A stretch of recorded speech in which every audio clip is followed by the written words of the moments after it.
I was just 24, trying to make ends meet while putting myself through college in a small townhouse. My neighbors were friendly enough, except for one guy who seemed to take pleasure in being rude. He'd scowl at me whenever we crossed paths, but it wasn't until he started berating me over my lawn that things took a dark turn. I had dandelions growing alongside the regular grass, and Bob was furious.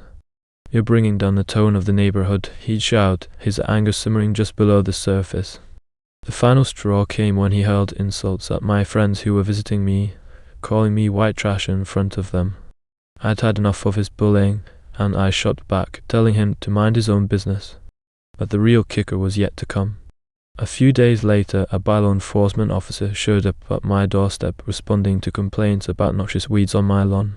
I let him in, and together we took a look around, and it turned out he'd been wasting his time.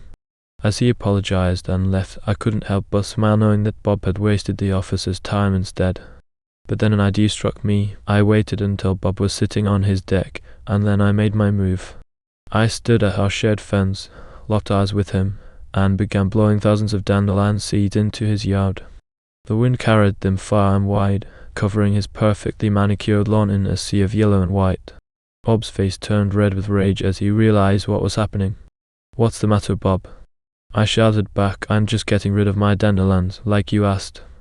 And every time I saw him sitting on his deck after that, I'd send another batch of seeds his way.